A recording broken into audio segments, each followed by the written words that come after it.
তো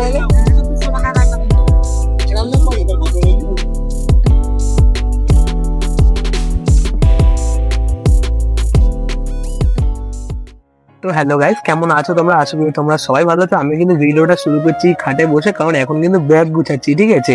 আর আমরা কিন্তু যেতে যেতে আমার একটি প্রিয় জায়গা, তুমি জানতে চাও তো আমি কোথায় যাচ্ছি? তাহলে কিন্তু তোমরা পুরো ভিডিওটা দেখো। আর এখন কিন্তু ঘড়ি কাটা কত বাজে বলো তো? এখন কিন্তু 3টে বাজে, মানে ওই সকাল 3টে বলতে পারো, আর রাতও কিন্তু তোমরা বলতেই পারো। তো হ্যালো গাইস, বাড়ি থেকে ব্যাগটা কাঁধে উঠে কিন্তু বেরিয়ে পড়ছিলাম আমরা ট্যাক্সি ধরার উদ্দেশ্যে। এদিকে বেরিয়ে কিন্তু আমরা একটি ট্যাক্সি পেয়েও গেছিলাম। এই ট্যাক্সি ধরেছি ধর্মতলার উদ্দেশ্যে। তাই ধর্মতলায় গিয়ে ব্লগটা আমি কন্টিনিউ করছি, কারণ ওখান দিয়ে কিন্তু আমরা মেন বাসটা ধরবো। বাসটা ধরে আমরা যাবো কোথায় যাবো সেটা দেখতে হলে তোমরা পুরো ব্লগটা দেখো, ঠিক আছে? আমি তো ধর্মতলায় গিয়ে কন্টিনিউ করছি।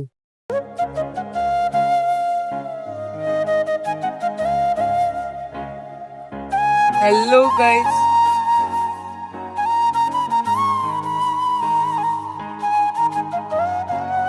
আর এদিকে তো আমরা ট্যাক্সি করে চলে এসেছিলাম ধর্মতলায়, যেখান দিয়ে বাস ছেড়ে প্রথমে তো ট্যাক্সি থেকে আমরা সব লাগেজগুলোকে নামিয়ে নিয়েছিলাম। তারপরে কিন্তু এখান দিয়ে আমরা 6টা টিকিট কেটে নিয়েছিলাম বাসের। টিকিটটা নিয়ে নে। এবারে উইন্ডো দেবে কিন্তু। 3টে দিচ্ছে, 3টেতে 6টা হবে তো। ছটাই দিয়েছে। সকালের কলকাতা এদিকে এই যে, আর এই বাসটাতে আমরা যাবো আর 3জন। কিছু বলে দাও। আর এই যে বাস। আরে গাইস গাইস, একটু অন্য কিছু হোক। Note season note. উঁচু দেখো কতটা উঁচু, দেখ উঁচু আছে কিন্তু অনেকটা। আর দেখো শুধু এই যে দেখতেই পাচ্ছ, বাসটা কিন্তু সুন্দর সত্যিকারের। আর এইদিকে বিস্কুট। হাসিনজান, বাসটা কেমন বল, তোর রিভিউটা দে। রিভিউটা দে। বাসে কোয়ালিটি সবই ভালো। হ্যাঁ, এবার দেখি কেমন ট্রাভেলটা হয়। আর বলে দে আমরা কোথায় যাচ্ছি, এর মুখ দিয়ে শুনে না আমরা কোথায় যাচ্ছি। কোথায় শুনেই নিলে আমরা কোথায় যাচ্ছি, তাহলে দীঘায় যাচ্ছি, ঠিক আছে? চলো। এদিকে দেখতেই পাচ্ছ বাস কিন্তু ছেড়ে দিয়েছে। আর এখানে পা রাখার একটা জায়গা আছে, বলতে তো ভুলেই গেছিলাম, এটা কিন্তু খুবই সুন্দর। আর এখানে এই যে হাত রাখারও একটা খুব সুন্দর জায়গা আছে। ওই আমরা কিন্তু ছিলাম 6জন, আমাদের কিন্তু পার পার্সন টিকিট নিয়েছে 300 টাকা করে, ঠিক আছে? আমরা কিন্তু 5 মিনিট আগে এসেছি, বাসটা পেয়ে গেছি। সত্যি কথা বলতে বাসটা কিন্তু খুব লাক্সারিয়াস, কি বল সিনজন? খুবই তোমরা কিন্তু চাইলে একদম শুয়ে চলে যেতে পারবে, 4 ঘন্টা তো কিছু মনেই হবে না, কারণ বাসের সিট, তারপরে এদিকে সত্যি ভালোই। এদিকে এই যে ফাঁকা ফাঁকা আছে দেখতে পাচ্ছ, এটা যদি এরকম ধরো খুলে দিলাম, এই যে এখান দিয়ে হাওয়া আসবে, এই যে এরকম খুলে দেবে, এখানে এই যে হাওয়া আসবে। পুরো RGB লাইট। দাঁড়াও, এই একটা, এটা বন্ধ করলাম, এই একটা ব্লু কালারের, এই একটা কেমন হয় একটু, এই যে ভাই দেখাচ্ছে, কর বাবা সিটটা একটু অ্যাডজাস্ট কর। সিটটা না এরকম স্ট্রেট থাকে, আবার এরকম এই যে আস্তে আস্তে এই যে ব্যান্ড হয়ে যায়, মানে শোয়ার জন্য যেরকম আর কি লাগে ওরকম কিন্তু আপনা আপনি হয়ে যায়। এটা আমি দেখলাম, ভালো, বেশ ভালোই, কিন্তু সিটটাও বেশ ভালো, লাক্সারিয়াস বাস। আমরা এইদিকে যাচ্ছি, আর এখন কিন্তু বাজে 5টা 35 মতো, আকাশে কিন্তু আস্তে আস্তে আলো ফুটছে। আমরা কিন্তু হালকা টায়ার্ড আছি, ঠিক আছে? কিন্তু যেহেতু ঘুরতে যাচ্ছি, টায়ার্ড থাকলে তো হবে না। আর একটু খিদে পাচ্ছিল, আমরা কালকে রাত্রিবেলায় 10টা নাগাদ খেয়েছি। আর এই জন্য এই যে এদিকে বিস্কুট আমার বাবা কিনে এনেছিল, বিস্কুটটা নিয়ে এসেছি বাস ছাড়ার আগে। বাস ছেড়ে দিচ্ছিল, বিস্কুটটা গিয়ে কিনে নিয়ে যাই, আমি লজেন্স দিতে, কিন্তু লজেন্স পাইনি। এই জন্য বিস্কুটটা যেভাবে হোক নিয়ে এসেছে, বিস্কুট জল। চলো বিস্কুটটা খেয়ে নি তাড়াতাড়ি, কারণ খিদে পাচ্ছে মোটামুটি ভালোই। আর এদিকে দেখতে পাচ্ছ সাঁতরাগাছি জাংশন, এখান দিয়ে আমাদের বাস বেরিয়ে যাচ্ছে। সাঁতরাগাছি জংশনের উপর থেকে আমরা বেরিয়ে যাচ্ছি, এদিকে কিন্তু আমরা বিস্কুট খাচ্ছি।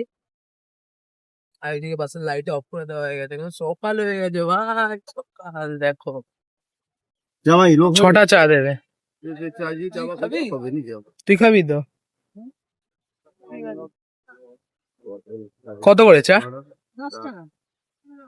10 টাকা। 6টা দাও।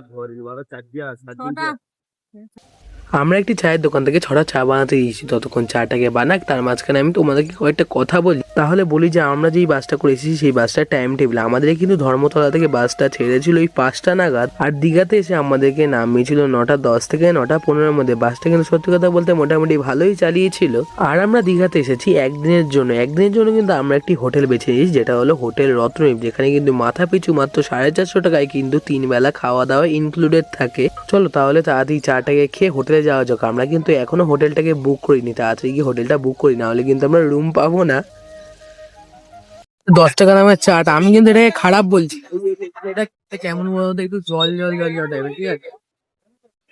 মানে অতটাও ঘন না, আমি এখানে 10 টাকা ঘন হবে, কিন্তু নিচে কিন্তু ঘন না, কিন্তু এমনি ভালো খাওয়া যায়।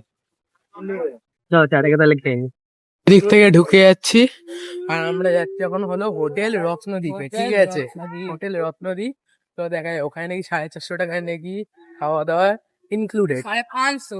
হ্যাঁ 450 প্যাকেজিং ইনক্লুডেড আছে পুরো। এই দেখ পার পার্সন 500 টাকা সকালবেলা দুপুরে খাপিয়ে বি 150 কিছু হবে। হ্যাঁ। সেদিন কি 400 টাকা। হ্যালো, আরেকজন আসো। মানে এখানে বলতে গেলে কম কম হয়।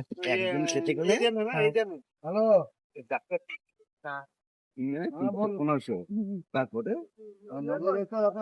2200 টাকা। আর কমে যাবে। আর এইদিকে এই যে দেখতেই পাচ্ছ হেভি জায়গা, কিন্তু সুন্দর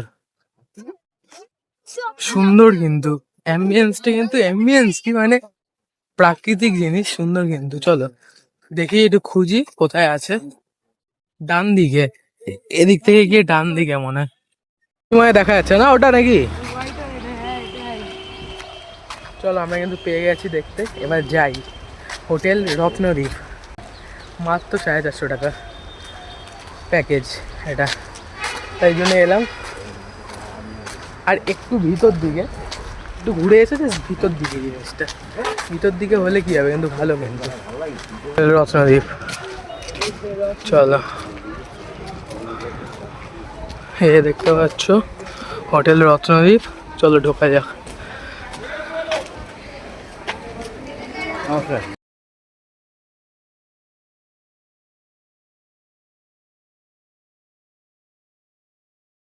দেখতেই পাচ্ছ রুমটা কিন্তু মোটামুটি ভালোই, ঠিক আছে? রুমটা দেখতে পাচ্ছ ভালো।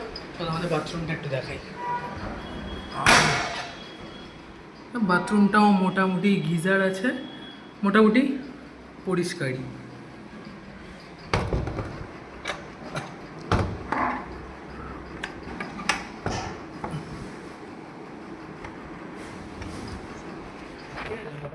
কিন্তু আমাদের দেখতেই পাচ্ছ কচুরি পুরো চলে এসেছে, বড় বড় সাইজ। কিন্তু একটা অ্যাক্সিডেন্ট হয়ে গেছে, এই যে পড়ে গেছে দিতে গিয়ে। কি করে পড়েছে বল? কি কি কি? হ্যাঁ। আর এই যে কচুরি গায়ে তো পড়ে গেল প্রথমেই, প্যান্ট খেয়ে নিয়েছে আমার খাওয়ার আগে। চলো তাহলে খাওয়া যাক।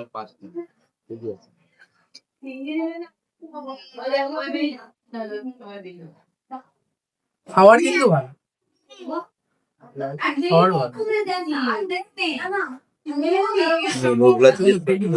আর চলো তাহলে এবার খেতে খেতে তোমাদেরকে কয়েকটা কথা বলা যায়। আমরা কিন্তু এদিকে 2টো রুম নিয়েছি, 2টো রুমের মধ্যে কিন্তু মোটামুটি বাথরুমগুলো পরিষ্কার লাগলো, আর ঘরগুলো কিন্তু আমার কাছে খুবই সুন্দর লাগলো পার্সোনালি। আর এখানে তো এসে আমি শুধু সকালবেলা টিফিনটা করলাম, আমি তাই বলতে পারবো সকালবেলা টিফিনটা কেমন। সত্যি কথা বলতে তো সকালবেলা টিফিনটা আমার কাছে ভালোই লাগলো, আর আমরা যারা যারা খেলাম তাদের কাছে কিন্তু ভালো লাগলো। আর এখানে কিন্তু 5টা কচুরি দেবে, আর পরে যদি কচুরি না হতো 30 টাকার আবারও 5টা কচুরি তোমাদেরকে দেওয়া হবে। আর আজকের এই ব্লগের নেক্সট পার্টে তো তোমরা দেখতে পারবে দুপুরে কি কি খেলাম, রাতে কি খেলাম, কোথায় কোথায় ঘুরতে গেলাম, বাইরে কি খেলাম। তার জন্য কি করতে হবে, চ্যানেলটাকে সাবস্ক্রাইব করে টুং করে বেল আইকনটা বাজিয়ে দিতে হবে, যাতে সবার আগে ভিডিওগুলো তোমার কাছে গিয়ে পৌঁছায় আর তুমি দেখতে পারো। চল আজকের মতন বাই। আর কালকের জন্য কিন্তু রাতে চ্যানেলটা সাবস্ক্রাইব করে কিন্তু বেল আইকনটা বাজিয়ে দিও বাই।